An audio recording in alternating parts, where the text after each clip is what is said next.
Kali ini kita akan membahas tentang tata letak kota dan arsitektur bangunan yang ada di Yogyakarta.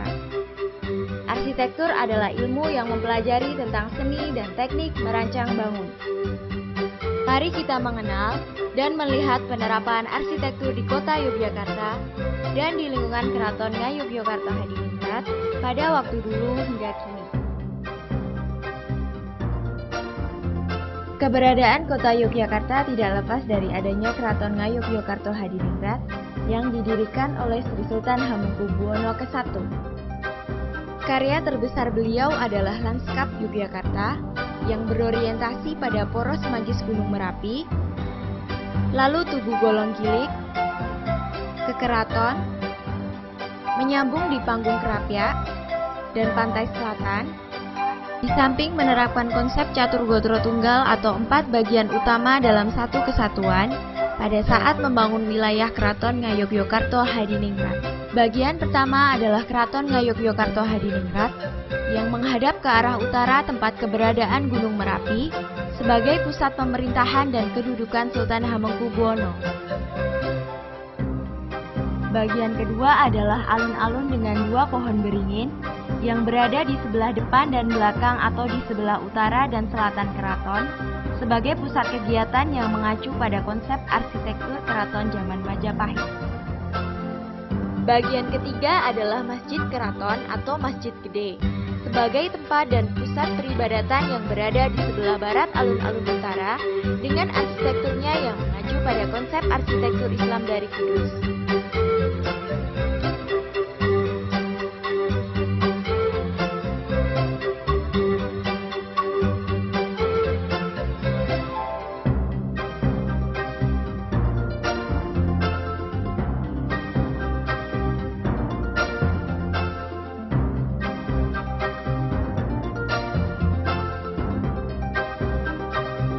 Bagian keempat adalah pasar sebagai pusat perdagangan, terletak di bagian depan atau sebelah utara keraton yang disebut Pasar Gede dan sekarang bernama Pasar Beringharjo.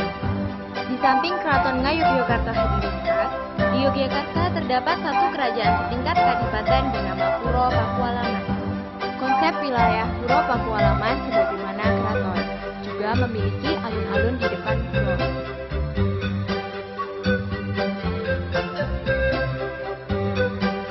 Masjid di bagian barat alun-alun dan pasar di bagian depan Puro Pakualaman. Posisi Puro Pakualaman tidak menghadap ke utara seperti keraton, tetapi menghadap ke selatan sebagai bentuk penghormatan kepada keraton yang dianggap lebih tua. Itulah tadi penjelasan atas beberapa kenyataan mengenai tata letak dan arsitektur bangunan di Yogyakarta yang perlu kita kenal, kita ketahui, dan kita pahami sebagai kekayaan dan kreativitas mahakarya leluhur.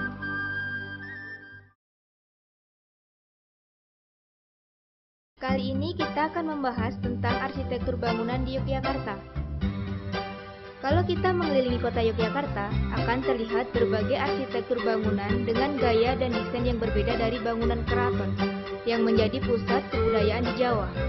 Beberapa gaya arsitektur dan bangunan yang sangat menonjol di Yogyakarta adalah arsitektur bergaya Islami, yang diterapkan pada bentuk berbagai bangunan masjid yang ada di Yogyakarta. Atap masjid selalu menggunakan bentuk tajuk dengan puncak berbentuk limas meruncing dan bergaya tumpang, yaitu model atap bersusun yang semakin ke atas semakin kecil dengan jumlah susunan atapnya selalu ganjil. Di ujung limas paling atas biasanya diberi mustoko atau hiasan di puncak atap, dan letak masjid selalu di sebelah barat alun-alun.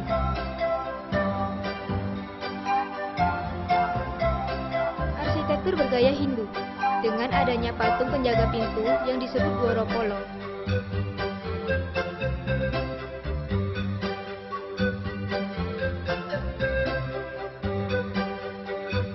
Dan relief Kolomakoro di Gapuro atau pintu gerbang yang berfungsi sebagai penolak bala. Arsitektur Oriental karena adanya pendatang dari daratan Tiongkok yang diterapkan dalam bentuk kelenteng atau tempat sembahyang warga Tionghoa. dan komplek perumahan pecinan yang menyimpan sejarah perkembangan perekonomian Yogyakarta. Arsitektur Eropa, khususnya Belanda, yang sangat mempengaruhi berbagai bangunan di Yogyakarta dengan konsep arsitektur Eropa bergaya tropis, yang membuat beranda terbuka di sekeliling bangunan. Overhang atau payon yang lebar untuk melindungi permukaan dinding dan jendela dari sinar matahari dan hujan secara langsung. Ketinggian plafon atau langit-langit lebih dari 3 meter. Ventilasi alamiah di atas pintu dan jendela. Betapa kaya Yogyakarta, yang menyimpan berbagai khasanah arsitektur bangunan dari zaman dahulu yang masih bisa disaksikan keberadaannya, sehingga dapat menjadi wawasan dan referensi masa depan.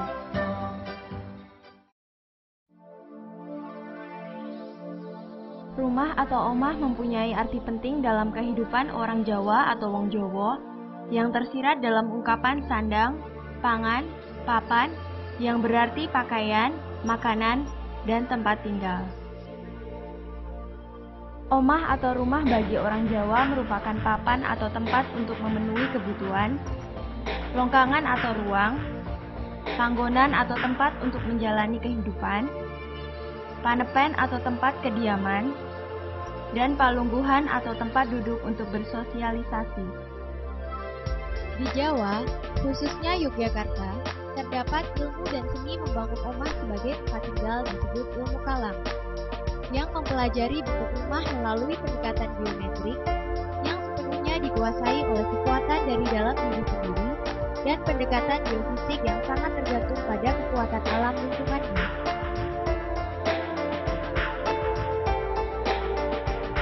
Pada awal mulanya, rumah di Jawa berbentuk panggung, di mana bangunan menggunakan tiang sebagai penunjang rumah. Namun, pada kurun waktu berikutnya, bentuk rumah berubah menjadi rumah menetap atau lantai yang menempel ke tanah.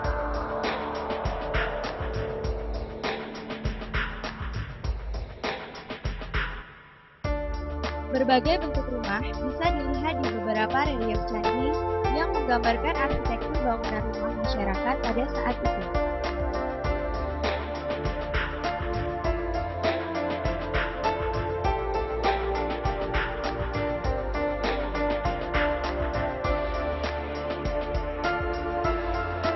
Pada masa berikutnya, model rumah berkembang menjadi beberapa jenis yang disesuaikan dengan penghuni dan fungsi dari rumah tersebut.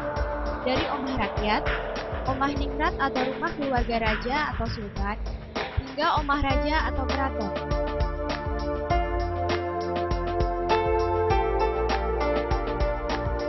Jenis bangunan tradisional Jawa dibedakan dari bentuk atapnya. Bentuk panggang P. Panggang artinya dipanaskan dan P atau P artinya adalah dijemur. Karena dulu bangunan ini biasanya digunakan untuk menjemur berbagai barang. Rumah bentuk panggang P ini merupakan bangunan dengan satu atap sebelah sisi miring. Bentuk atap ini sudah jarang ditemui.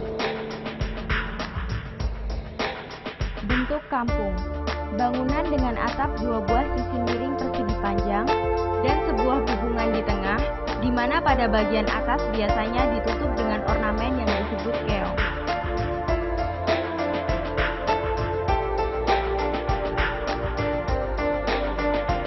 Bentuk bangunan ini masih digunakan dalam pembuatan rumah.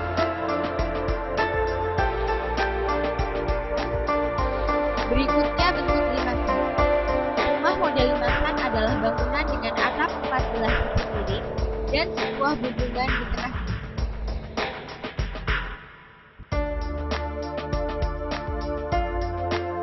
Bentuk bangunan ini banyak digunakan sebagai tempat tinggal yang konon secara struktur juga dapat meredam gempa. Kemudian bentuk tajuk atau masjid. Bentuk tajuk atau masjid berupa bangunan dengan atap 14 sisi, meruncing, tanpa hubungan, dengan sokoguru atau tiang utama di pusat bangunan. Bentuk ini dahulu merupakan gambaran gunung yang dianggap sebagai simbol dan keyakinan bahwa tempat yang tinggi adalah tempat tinggal para dewa dan suci. Bentuk bangunan ini hanya digunakan untuk masjid atau tempat khusus seperti makan. Bentuk joglo atau tikelan. Bangunan beratap 4 belah sisi dengan sebuah bubungan di tengah. Ciri bentuk bangunan joglo adalah dengan adanya 4 tiang pokok yang terletak di tengah bangunan disebut sokoguru dan beberapa tiang tambahan sebagai penyangga atap.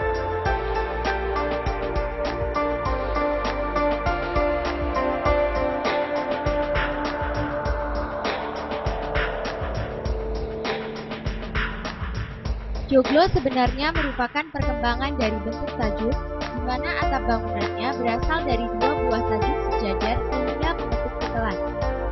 Jadi, kata joglo berasal dari 2 buah atap sajut atau sajut loro yang disingkat menjadi joglo.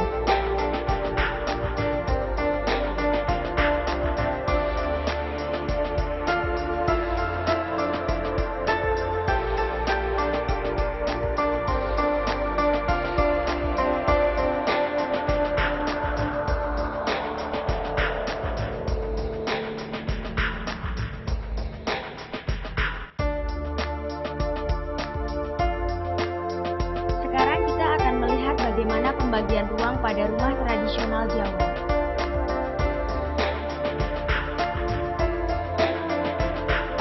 Sebagai tempat tinggal, idealnya rumah tradisional Jawa mempunyai beberapa bagian dengan fungsi tertentu, seperti kuncung adalah bagian terdepan dari rumah tradisional Jawa yang digunakan untuk menerima dan mengantar tamu.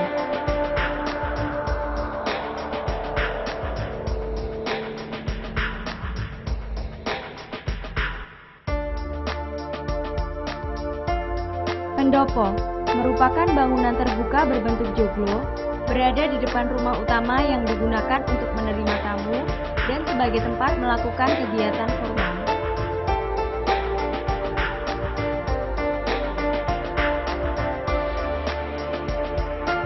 Ringgitan sebagai lorong penghubung antara pendopo dengan omah jero, ditandai dengan adanya hiasan gebyok yang digunakan untuk kegiatan umum atau kesenian.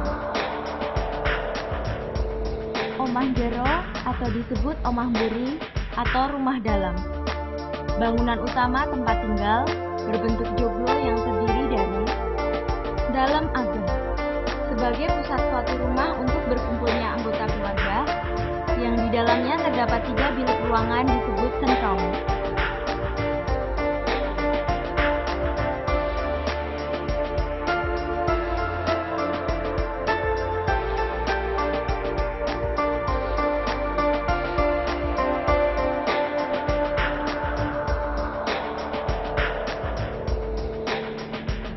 Sentong tengah atau kerobongan merupakan ruang sakral sebagai tempat pelaksanaan upacara ritual keluarga dan sebagai tempat penyimpanan benda pusaka keluarga.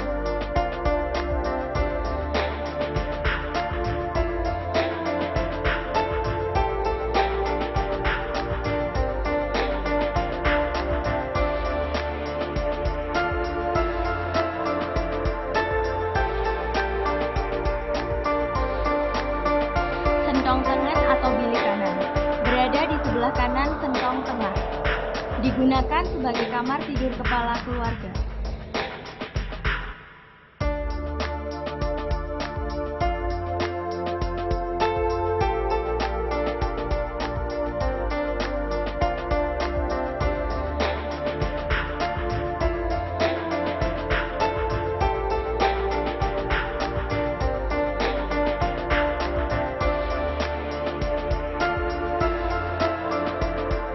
Sentong kiwa atau bilik kiri berada di sebelah kiri sentong tengah.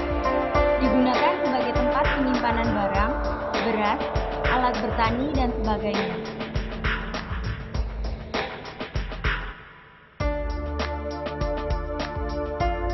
Gandok merupakan bangunan tambahan yang mengitari sisi samping dan belakang bangunan utama atau omah jero. Digunakan sebagai tempat tinggal anggota keluarga dan tempat menginap tamu.